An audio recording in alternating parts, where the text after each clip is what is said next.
just a quick update for everyone. Maggie is in Dallas and has watched this last episode. I was on a plane to Buffalo, New York, and did not watch this episode. So, in the spirit of maintaining consistency, we decided to power through. And so we will be going through today's episode, and I will be pretty much on the permanent road to Prediction Town the whole way. Which, okay, to be fair, two things. One, Amanda, I miss you.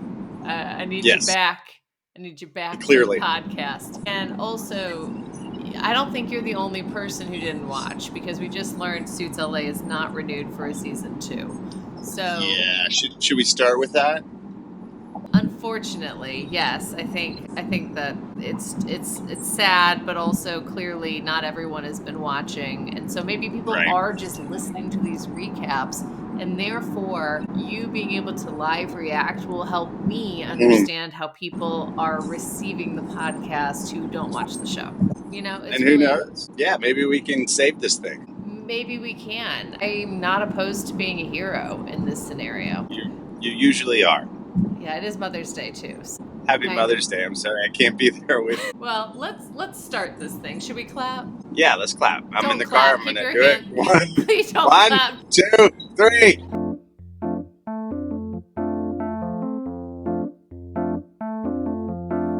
Maggie's never seen it and Amanda's obsessed. They don't wear fancy suits, they are casually dressed. They are sisters-in-law and they got a show about a law firm drama that aired a few years ago. Only Suits fans, only Suits fans, only Suits fans, only Suits fans, only Suits fans, only Suits fans.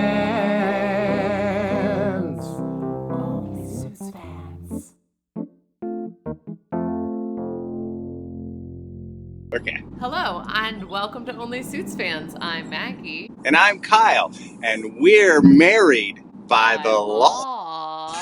And tonight we're interrupting Amanda and my recaps of the original Suits to cover this incredible gift that is Suits LA with her brother, my husband, the one and only Kyle Austin. And today we are recapping season 1 and only, episode 12, Angry Sylvester, which I, Maggie, just watched. So, how many episodes will there be? I believe next week is the series finale. Season and series. So 13. So they really got to tie some stuff up, don't they? Yeah, there's a lot of loose ends to tie up in the series. Yeah, especially because we started the whole show with 13 different plots. I know. And I think there's more developing. So yeah. It's a lot. But I did write a brief. Please tell me, because I'm dying to get to the lit up part of this podcast. Yes. So let's start with a brief. Coming off this week's announcement that Suits LA has not been renewed for the next year makes this a bittersweet brief to write. Perhaps if Lewis had shown up earlier in the series, we wouldn't be facing such sorrow. Or maybe if the show spent more time thinking about the future and less time in flashbacks, we'd have a future to look forward to.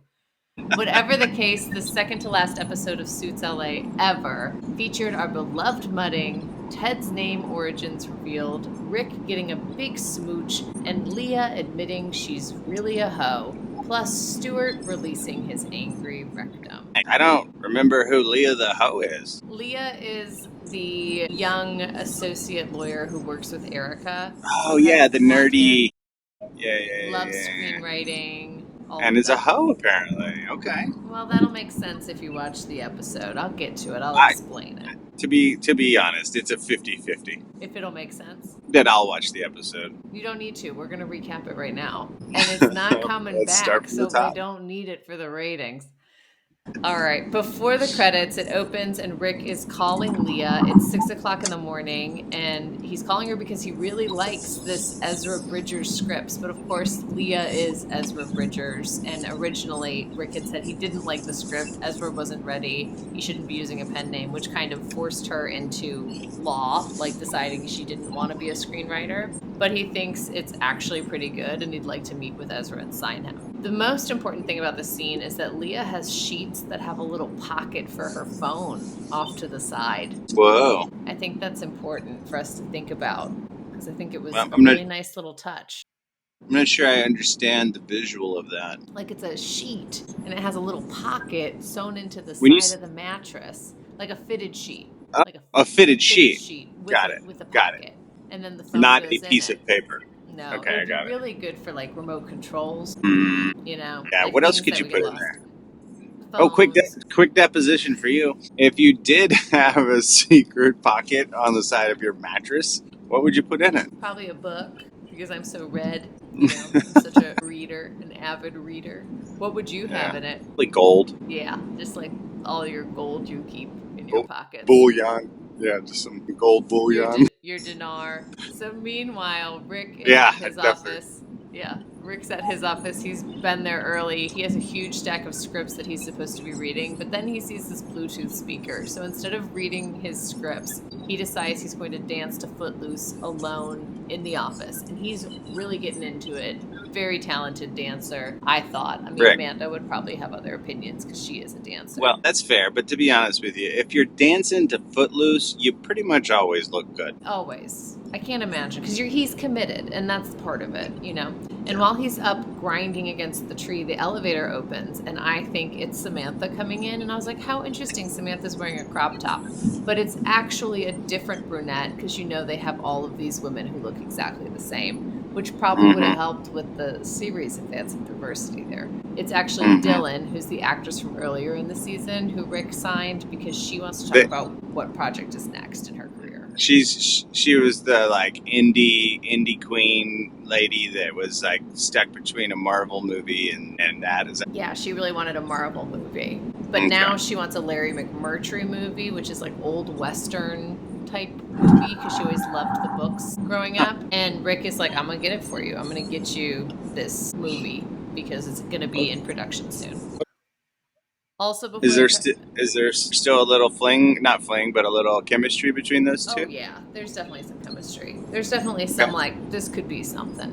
Got it. This could be something. Maybe this is who he's going to make Erica jealous with, you know, is what I was thinking. Then we see Ted, and he is just staring at a photo of him and Ed at the Yankees game, because it's the anniversary of going to that game, and Eddie just loved, that was like his favorite moment of his entire life. And just then the doorbell rings, and it's Samantha, who is bringing soft pretzels because it is Yankees game day. Like, she remembers that this day was so important to Eddie, so she's brought soft pretzels. It's basically like Eddie's birthday. Eddie was loved so much by her, so much by Ted, and he would be 45 now if he was still alive. So it's just very sweet that she remembered that. Yeah, I was gonna say she obviously, through all the flashbacks, we could tell that she had a special relationship with him. But it's cool to see that wasn't just like a touch point in the script. That plays out a little bit, you know? Yeah, no, it's very sweet. And then we hear our favorite song. Going back a boogie. This delay that we're on is fantastic. And also, just to be clear, it's, 11:30 at night, my times. If I'm a little groggy, my apologies. It's a little later than normal for us recording. And also, normally we don't record with one person in a car. And also, we normally don't record with one person not having watched the show. So this is a very, this is a special, it's kind of like a blooper long episode, possibly. I am honored to be a part. Let's roll. So after our favorite song, after the credits, Stuart and Lewis are at this place. It's called Calamigos, which is the retreat. Whoa. Whoa, hold on. It just opens up with them. And how did they meet? How did Stuart and Lewis meet? They're meeting. They're getting out of their cars, and there's one cart for the baggage, and they're both fighting over it. And they're like, no, it's mine, but they clearly don't know each other. So I thought that it was like Ted was sending Stuart specifically to meet Lewis. No, they both just happened to be going to this anger management retreat. While they're there in the parking lot, Lewis threatens to put his little Lewis in Stuart's face, in which, of course, Stuart thinks that little Lewis is his penis. Like I did when you said it? But that's not who little Lewis is. That doesn't make any sense to Lewis. His penis is obviously Angry Sylvester, is the name of his penis. The little Lewis is his fist, because it's small and it's going to hit you in the face, and it's hairy, and it just makes sense that it would be called little Lewis. Yeah, kind of like his penis. No, that's Angry Sylvester. Well, what would... Okay, I don't know this about you, and I've never named it. What is your penis name? Pedro. Pedro the penis. What would you name my penis? That's just so interesting because that's what I would name it. That's what I would have So named we're settled? it. So we're settled. All right. That's why, this is why we're such a good couple. We don't really fight over penis the important stuff. It's just when it's the name, it's the name. It's a name. So then they both realize that they're there for the hostility management program. Okay, that's a fancier way to say anger management. Exactly.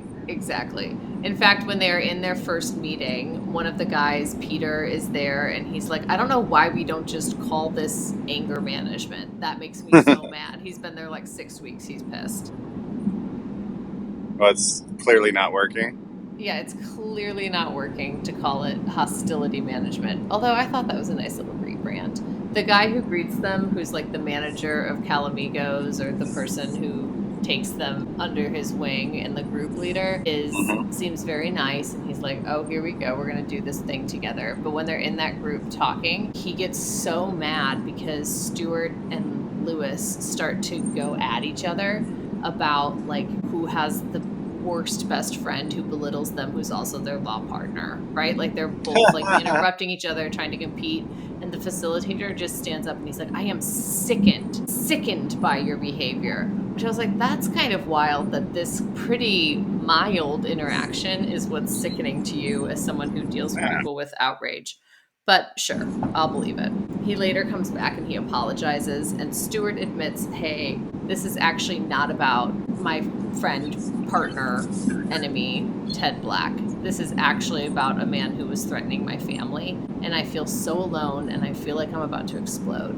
And Lewis says, you know, that makes sense to me, and he takes a moment to be vulnerable, and he says he was running a firm, he had the most beautiful wife and 2 children, but it was never enough. And I know, because I've not finished Suits, so now I know. I haven't either. So now we know this spoiler alert, but now he says, like, whenever he's tending to one, he feels like he's letting the other down, and Stuart starts to kind of chuckle, and Lewis is like, why are you laughing at me? And he goes, I'm not laughing at you, I'm relating to you because I understand, and I bet your kids are like 5 and 2, because that's the kind of stuff that I was going through when my kids were 5 and 2. You're probably a wonderful father, which was very sweet. So this may be the most disappointing part of Suits for me ever, knowing now that Louis Litt will in fact be married with 2 kids. That's disappointing to you? No, it's wonderful. Good for the guy. What's disappointing is that I'm on season like 8, almost 7. Done, and he's and he and Sheila Saz are just starting to try. I know. Truly a spoiler. I know. What a spoiler. But here's the other thing. Here's the thing. I've been trying to stay so clear of spoilers for this show that aired 10 years ago. And I've been trying so hard. And then here I am watching Suits LA. And won't you know it, they just dropped that bomb on me. You know? But I'm excited. I was elated. It was like going to a psychic. I'm happy for Louis. It was like seeing the future. So anyways, after this group, Stuart goes and apologizes to Lewis by the fire, and there's just so many twinkle lights all around. It's clearly a set. Like, they're clearly not outside. That's how many twinkle lights are in this tree and on the walls behind them. But he wants to know, like, hey, Lewis, like, what made you snap? Because you said someone threatened your family, and that made you snap. And he goes, oh, yeah, a man called Alice a cunt. And Stuart's like, oh, my God, if someone called my daughter a cunt, like, of course I would also, like, want to hit them with my little Lewis. He goes, well, Alice isn't my daughter, she's my cat. And Stuart's like, what? Like, okay, what? But anyways, Lewis invites Stuart to mud with him, but first Stuart asks for help naming his penis, and Lewis takes like one look at him and says, Smooth Bob. Smooth Bob. Smooth Bob. I don't know that I would let another man name my penis. What if someone came up to you and was like, hey, is your penis named Pedro, though? That's different. I named it, and clearly it identifies as a Pedro. So that's up to me, not to them to decide that. A guy you just met, too. You know, it's not even like someone who knows you. It's just like... Also, would not ask someone to name it either. Yeah, it was... And this leads me to my next deposition of what's your hoo-ha named? my hoo-ha is named Felicity. You didn't know that? No, yeah, I forgot. Yeah. Yeah. Well, anyways, that's great. We can move on. So then Lewis and Stuart are still talking at this fire pit set. And Lewis tells Stuart about the time that he was mugged at gunpoint, which I have seen. Which I just saw. I just saw. Right. And how he went to his old partner first. And so it's really like the similarities between Lewis and Stuart are strong because Stuart also went to his old partner first when he was threatened. Yeah. And Lewis says, you know what? Before we go mudding, I need to go call my guy, Harvey. And Stuart's like, wait, Harvey? I know him. And Lewis is like, like he gets like so mad because of course he knows Harvey. And it's like, no, your guy and my guy are friends, which is just another piece of this puzzle of what brings them all together. Uh-huh. So then the next time we see these two, they are in fact in the mud and they're mudding outside. The mud looks a little smoother than it does in the New York mudding facility, but Lewis has given Stuart a prunie and the mud is working. Then Lewis tells Stuart about like when he was young, all the popular guys talked about federale friends, like people who have got your back no matter what, like they're your ride or dies. He says Harvey is one of my federale friends and I want you to be the other one. So they just have really come together very quickly. Wait, so time out. So Lewis Litt has asked Stuart to be his ride or die after knowing him for 50 minutes? Yeah, like the first day of hostility management, I would say. Okay. That does ring true to Lewis's personality, that he overreacts and has a lot of like knee-jerk reaction type things. So Stuart also accepts it. Which is odd. Stuart's like because he's like, yes. Yeah, it's odd to me because Stuart he's one, that you would become a ride or die after 24 hours, but that Stuart seems a little more closed off, a little more less receptive or vulnerable to that. So it's just odd to me that I guess he is in such a vulnerable spot that he wants something like that to latch on to for, to feel like family, to feel security, because he's feeling insecure about his family being threatened. So that's interesting. Yeah, for sure. I mean, I don't want to get into Carl. Yeah. I've been calling it hostility management. It's hostility mitigation. So it's one more step removed from anger management. Ugh. It's hostility mitigation. But yeah, I think Carl's definitely, trying to get these two together. I don't want to step into his mind for too long because I know that's a scary place. Mess. Uh-huh. Yeah, but I can see remnants of I can see his fingerprints on this. For sure. Okay, the next storyline is Erica and Ted. She goes in to tell him that she is about to sign Nicole Kidman. And this sounds like a huge get, right? Except for it would mean poaching Nicole Kidman from Samantha, because Samantha is Nicole Kidman's attorney. And Ted says this is a bad idea to poach someone from Samantha's firm because they're just now getting along again. But Erica's like, okay, you want me to pass on this and play nice with the firm that screwed us over? There's personal and then there's business. She is 100% not going to listen to him. She's going to try her best to get Nicole Kidman, because what a huge flipping get. Yeah, yeah. Well, I mean, I wonder if Keith Urban comes with it. Oh, I'm sure, right? Like they've gotta come as a duo. Like our talent management would be the same. Yeah. How did those two make it though? When I think about it, Keith Urban and Nicole Kidman, not the two I would have expected to last. Well, how different is country music from Australia? I'd say the most. No. I think Australia is the country music of countries. Oh, do you? Yeah. Maybe I've been looking at this all wrong. I mean, think about it. It's like the outback. It's hats. It's kangaroos. It's crocodiles. Like, it's like a wild, wild place. What the hell was I thinking about? I don't know, dude. You were thinking something totally different than me. No wonder they're a lovely couple. No wonder, right? No. So does she sign her?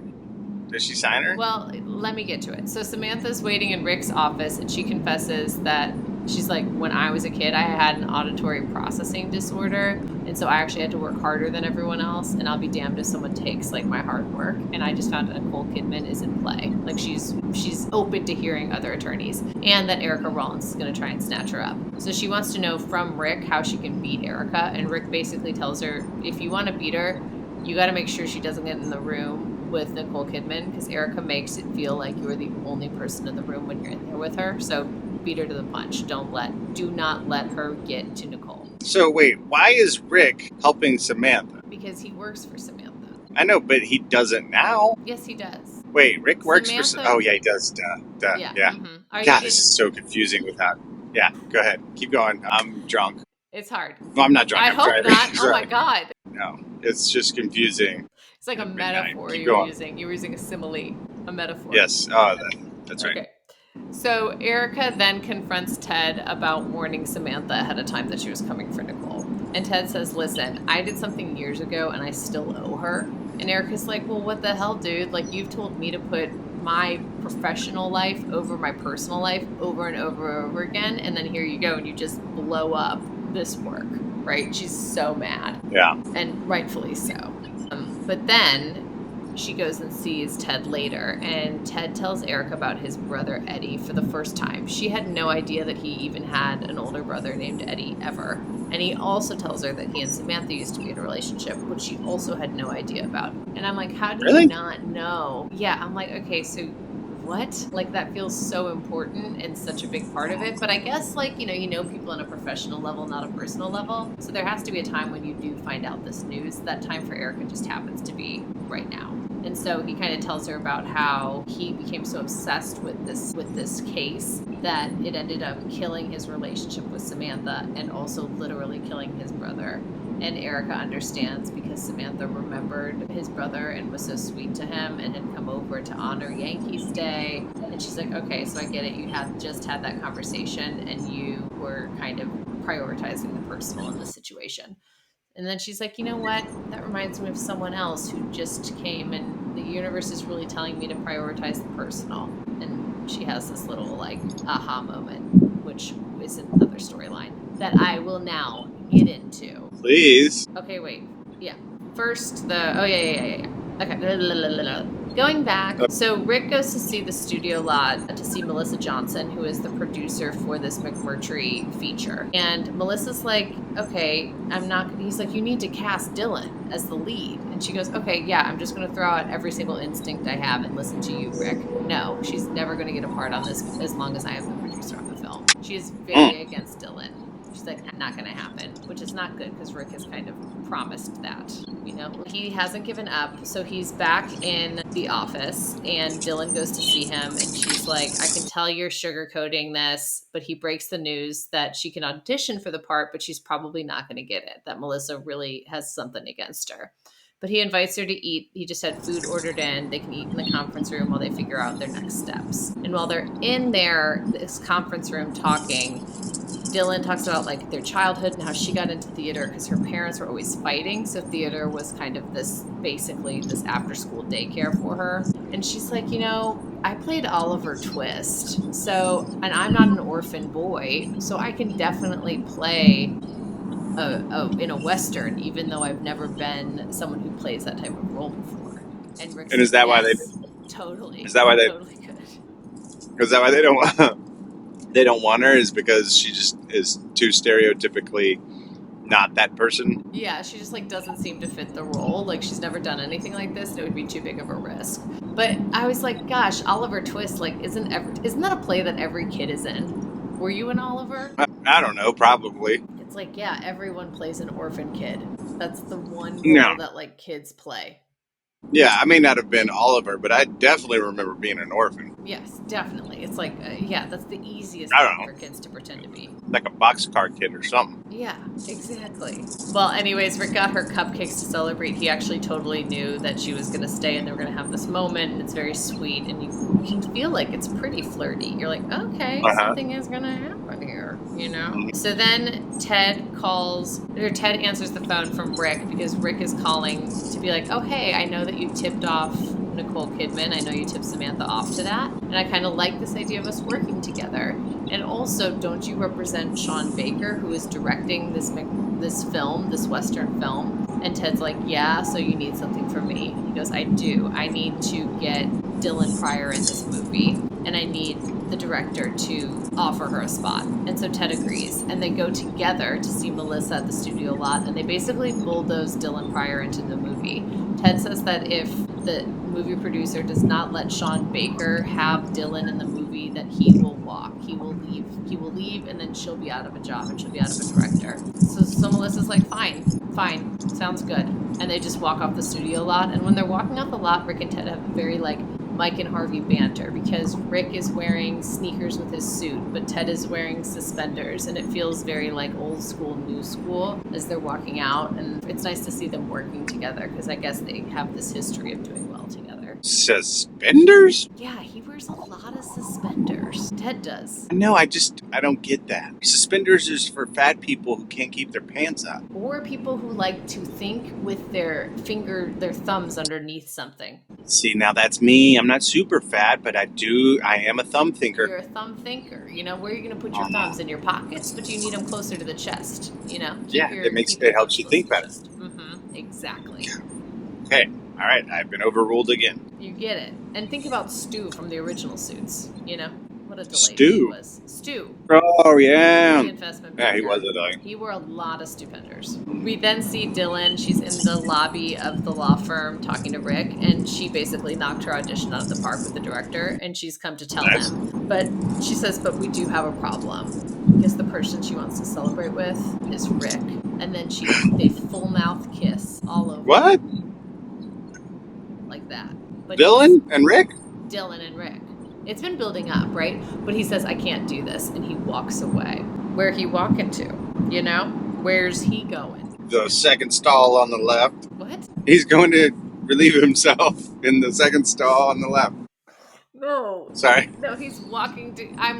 we don't know, but my prediction is he's going to see Erica. Well, I'm just saying, based off of the way you're describing this scene, it sounds like he needed, after this... Because I said... full mouth kiss you described, that he needed to go take care of business. Okay, tell Pedro to stop making predictions over here, okay? Pedro! All right, okay. Next storyline is Leah. Right, so Leah has gotten this call from Rick that he wants to sign her, but her is Ezra. And she's in the copy room talking to Rosalind about her, Rosalind. We hardly ever see Rosalind, but that's, I think, her name. So I don't even know who that is. Compensation. That's the secretary. Ted's secretary? She's like Ted's secretary. Yeah. Dark hair. Decisions. Yes. Yeah. She had that kind of confrontation with Leah in the beginning of the season, right? Yeah.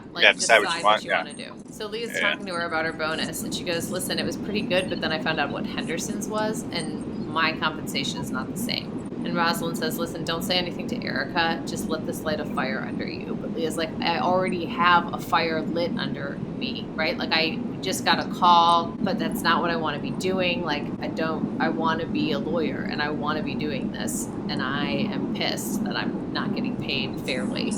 Which is, I think, a fair point. And also, Rosalind is like, he shouldn't have told you what he made, which I understand, but I also think that's pretty shitty when you're going to pay people significantly different bonuses for similar work to not let them talk about it. Well, you can't let people talk about their bonus. I know, but I think that's not really, that's just the way for the man to keep the thumb down on you, No, that's because you don't want people to know, what you make. This sounds like pay inequity to the highest form, but no matter if she got paid more than him, you don't want people talking about your bonuses. No, it's true. No, I get that. But also, I'm glad she found out, because otherwise she would have been very happy with a mediocre bonus, I didn't mean to get so passionate about that. I know, I didn't know you were so, it's because you and your HR sister with your HR. Look at us, we do payroll, and I'm just like, I think that people should all get paid. So Leah then calls Rick to tell him that Ezra is not looking for representation, and Rick assumes this is because Leah has gotten around their non-compete or something and assigned Ezra for herself. And she confesses, no, I am Ezra Bridgers, but I do not want to be a writer, and this is me believing and fighting for myself. I no longer want to be a screenwriter. I want to be an attorney, which is not the direction I thought that would go. Then we see basically she goes and she confronts Erica about her bonus, and she says, listen, I kept a ton of clients and I've done so much work, and I just want you to see me as my partner. But this is still about, she thinks, her choosing her cat who was dying over Erica in this one moment. And then Leah just says, listen, like, I turned down Rick's offer to represent me. And Erica says, well, go be a writer. But Leah's like, no, I do not want to be a writer. I just want to be heard, right? And I thought that was a really powerful moment too. Leah just wants a seat at the table and to be fairly compensated and not to be continually punished for being different or having other ideas. I like it. I like her. I like her too. She's one of my favorite characters, actually. Yeah. She's probably the most relatable. Yeah, I think that she's a good little actor too. And I like her and I like Amanda. I think are my two favorite characters on the series. Anyways, this moment with Leah is the aha moment and the universe moment telling Erica to prioritize the personal. So she tells Ted that they need to make space for Leah in the office and bring her closer, even though Ted is super annoyed by Leah. And he goes and he gives her an office. So Leah has this whole new office and she's so excited. She's like, am I dreaming? She's doing like a little monologue, she's super quirky. And then she makes this face because she's like, the windows are nicer in the main part of the firm. Like, she's got these small windows. And Ted's like, I will literally take this office away. She goes, no, I love it. She gives him a big hug. And all I could think of was when she made that face, how you were like, hey, when you see the house that I bought for the first time, can you just watch your face and not make any faces? Yeah, I remember asking you to pretend like no matter what, you liked it because the kids would be there. And then while you're doing that, I was like, what does she really think? Just watching the whole time, yeah. But then I was like, you know what I'm going to do instead of making sure I don't make faces? I'm going to send my kids off with my aunt and uncle when I see the house for the first time. Because I didn't trust myself not to make a face. But I didn't make a face because you did a great job picking a house. Well, Fabulous job. You. Fabulous job. Well, next time we record, we'll be in the same room in Erie and not in the car from Buffalo. Well, I'm sorry, Kyle, to admit this to you or tell you this, but I'm going back to recording with your sister after this episode. What? It's been really fun, but I think that it's fun for me to have something to do with Amanda, something that we do together. Yeah. Suits podcast, watch the show, and I know my role. But it's always fun to bring you in. I know my role, and it is immediate need for substitute. That's right. That's it. There's only one other storyline in this that we... There's another storyline? Of course. And it's a flashback, of course. This is when Ted is taking Eddie to go to his dad's sentencing hearing. So it's New York City, 2010. And Eddie is there to testify on behalf of his dad. Basically give a statement, let my dad go, or don't sentence him too harshly. And Ted is there because he doesn't want Eddie to be taken advantage of. He's like, you're manipulating him like you always do because this is a sob story for you. But you're ashamed of him. And she goes, he's like, you literally named him Edward after you and wanted him to go by Teddy, just like you. But then you were so ashamed that when you had a second son, me, you named me Theodore so that I could be Teddy instead. You made me steal his name, and I know you did that. He doesn't know that, but I know you did that. Which I was like, oh my gosh, Dr. Whitney, when she was a sub on this podcast when we were in Paris, she was like, how come they both are like nicknames for Edward? And I was like, what? I had no idea that Teddy was a nickname for Edward until she said that. But then look at this, in this flashback, it turns out it is. And also, that was the whole point. Like, his dad was trying to replace Eddie with Teddy, which is so fucked up. That is so messed up. And I had no idea that was a nickname for Edward either. I thought Ted would go for Theodore, Yeah, but it also goes for Ed. So then Eddie is giving his statement saying his dad is sorry, and even though they're grown-ups, Ed and Ted will both need a father. And his dad then stands up and admits, like, I have not always been the best father. But when I get out, I want to be the father that my sons deserve. And the judge takes all of this into account and sentences him to 3 years.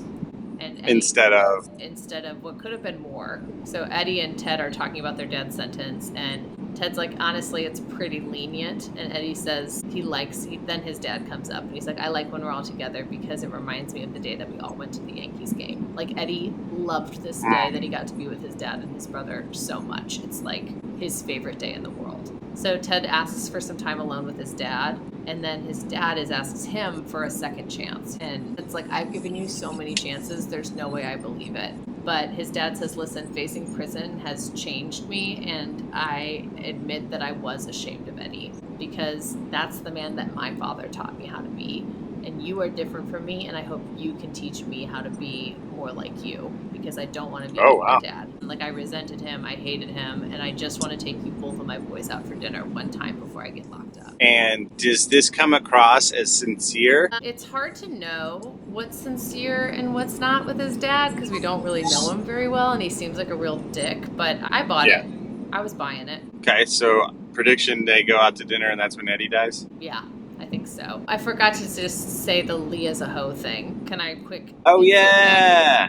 Okay. Yeah, insert away. So she's got her office set up immediately, like same day, and it's super cute. Erica stops by just to say, hey, what do you mean, like, when you said you're sick of feeling uncomfortable in your own skin? And Leah says, for one, like, I didn't use my name on these scripts that Rick read and liked, and I should have just used my name. But also, Leah Power is not even my real name. When I turned 18, I changed my name to fit in, and I named myself after Stephanie Powers from Heart to Heart.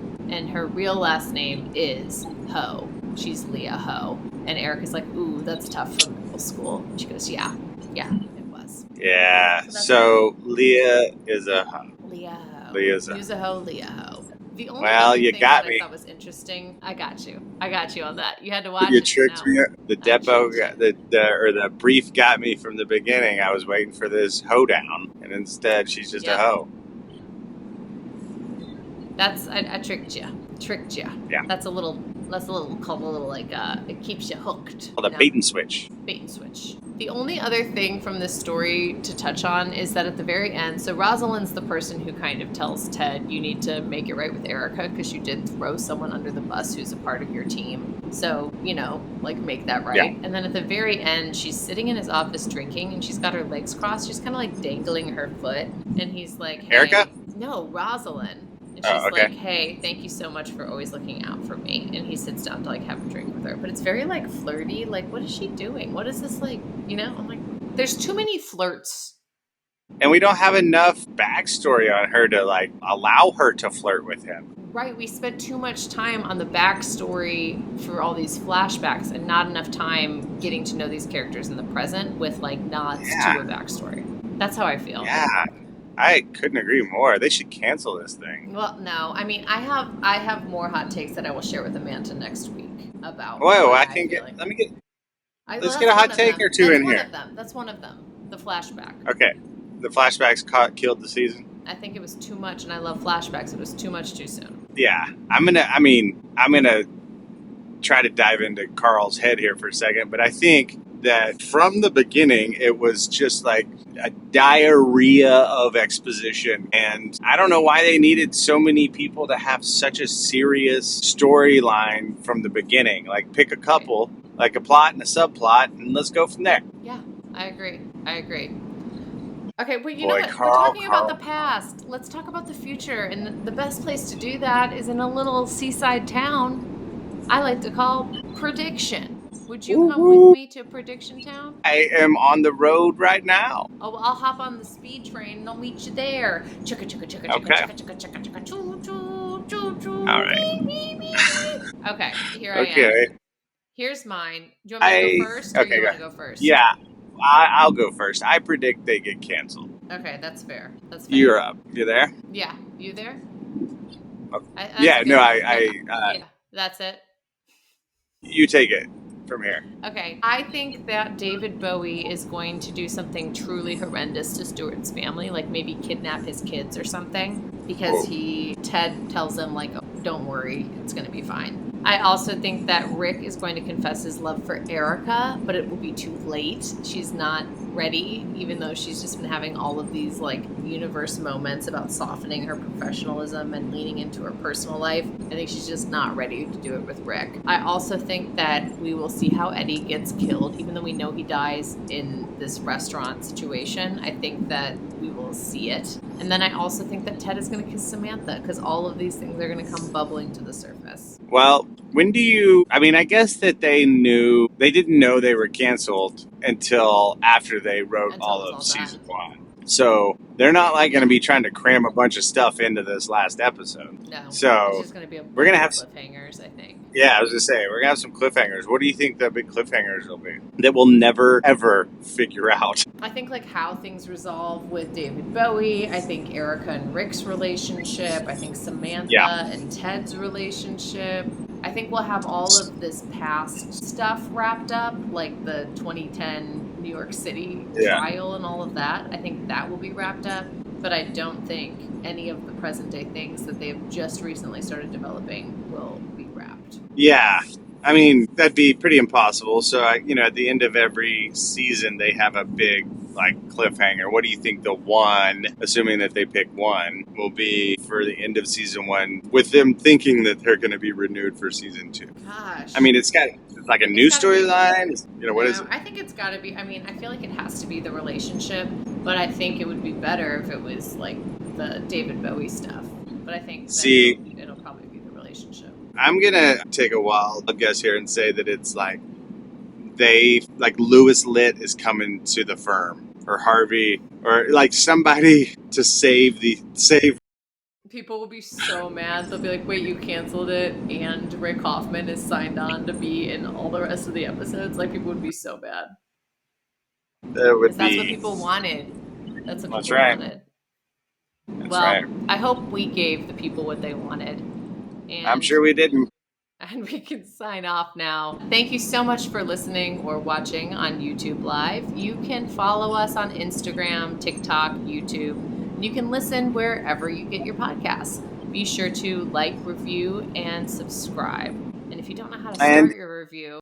Yeah, you can start it however you want, because there's only 2 more episodes left. But we also do all of Suits, so that's something fun. It could be like, Suits LA ended, but my love of only Suits fans continues, Yeah, that's what I meant. I'm sorry, I'm a dodo today. You keep driving safely, and if you're listening in the car, you keep driving safely too. Thanks so much. We'll see you next week for the season finale. Bye.